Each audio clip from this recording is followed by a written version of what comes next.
of cardboard about 75 centimeters times 110.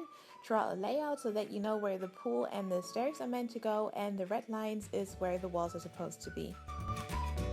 Now you need cardboard that is about 10 centimeters high to make the porch. I wanted the pool to be at the same level as the ground, which is why I had to build a platform for the porch and of course a staircase. To make the staircase, cut out a piece of cardboard that is about 6.5 centimeters high and glue to the porch. Cut out another one and glue it down as well, but leave a gap between the two pieces. Now you need 2 pieces of cardboard of the same length but only half the height, meaning about 3 centimeters, and repeat the steps.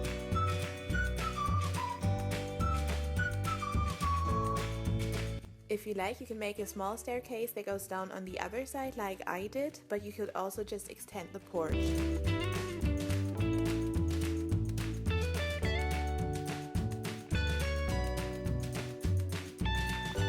Cut out 2 pieces of cardboard that go on top of the steps, cover them in sticky back plastic or contact paper, but before gluing them on top of the steps, use scrapbook paper to cover the sides of the staircase.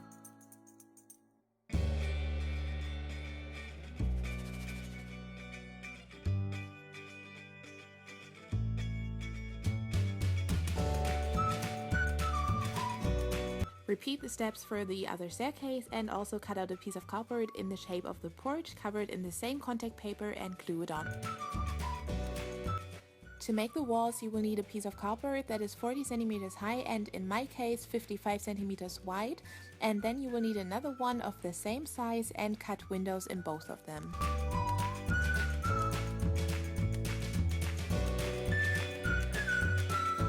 It's important to leave space under the windows so that you can glue the walls to the porch later on. Now cover the window piece that is going to be visible from the inside of the house with white paper.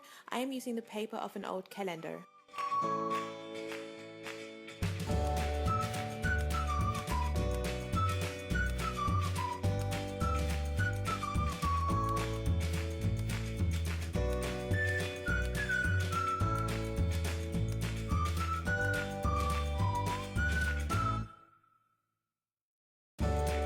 Use see-through plastic from toy packaging to make fake window glass and glue to each of the windows.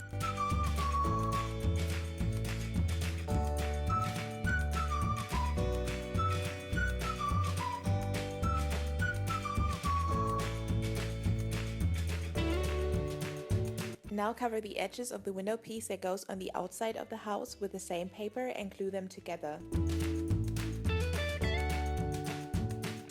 Use scrapbook paper to make it look like a brick wall on the outside. I didn't cover the bottom part because you're not going to see it anyway once it's glued to the porch, but before doing that you have to put down the flooring of your choice. I'm using cork, but you could also use popsicle sticks to make miniature wooden flooring like in my other dollhouse videos.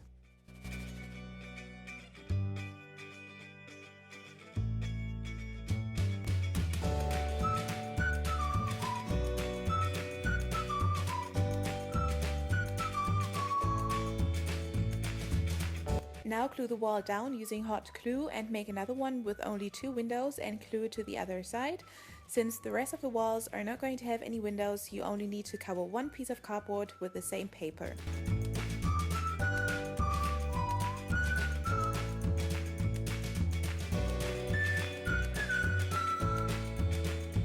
Use more scrapbook paper to hide the edges where the walls are glued together.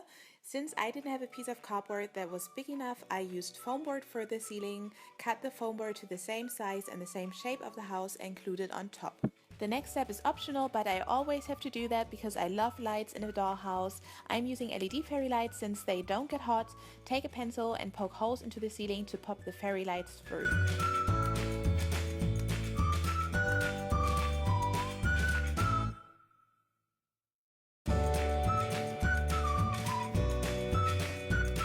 To make the roof, cut out 2 triangles that have to be the same size, glue one of them to the long side of the house, and before gluing the second triangle to the other side, cut off the excess and glue that little piece to the same spot where you can see me gluing it. Now glue a big piece of cardboard on top, make sure that it's slightly bigger than the house, paint cardboard or paper dark gray and cut it into roof tile.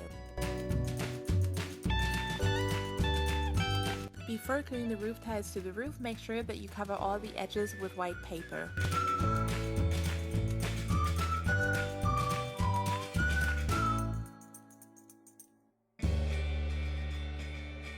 I wanted to have lights outside the house as well, so I simply put fairy lights under the roof and I attached them with tape. To make the pool, you will need a piece of cardboard that fits into the pool area, covered in white paper and also in sticky back plastic.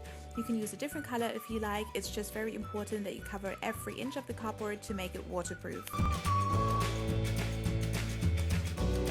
Now cut out 4 pieces of cardboard that are about 2 centimeters higher than the porch, cover them in white paper, the top in scrapbook paper, and then all of it in sticky back plastic. Glue them down and make sure you use enough hot glue to seal the edges.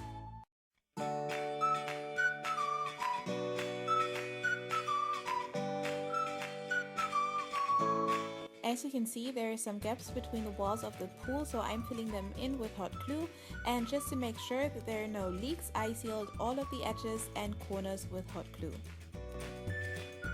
Now place cardboard on the remaining uncovered area and cover several strips of cardboard in scrapbook paper and glue them around the pool.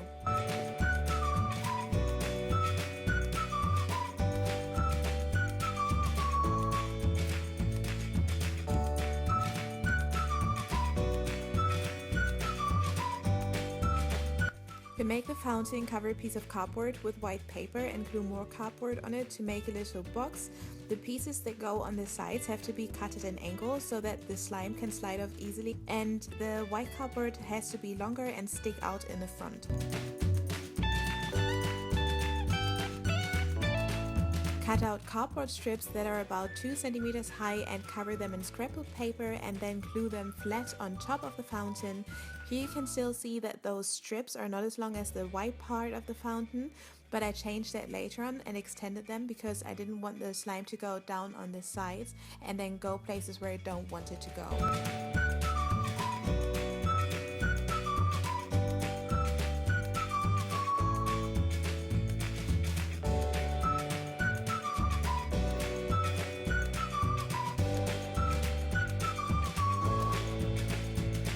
The next step is very important. Instead of covering every piece of the fountain in sticky back plastic, I used Mod Podge, the outdoor version, which is waterproof, and I covered all of the fountain with it, even the sides and the back. I found this pretty fake grass in a crafting store called Idee. It's a German store and I don't think they have any stores outside of Germany, but you can find these fake plants everywhere, especially during springtime.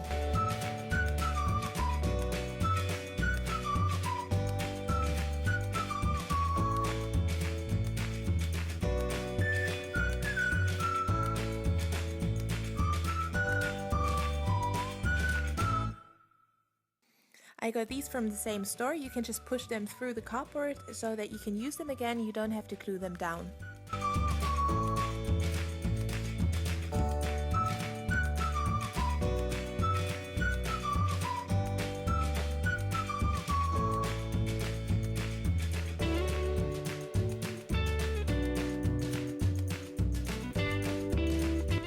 This is the best part. You can finally fill your pool with your homemade slime, but be warned, you have to make quite a lot of slime to fill up the whole pool.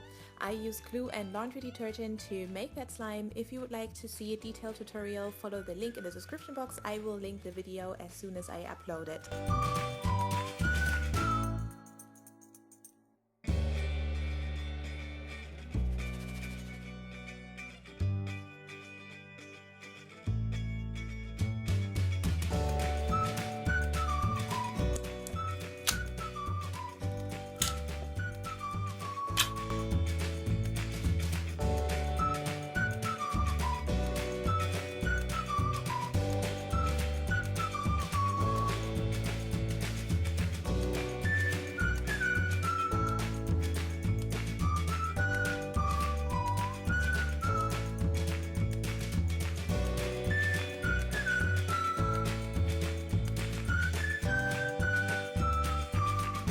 I hope you liked the video. If you did, give it a thumbs up and don't forget to subscribe to my channel and follow me on Instagram. Bye bye!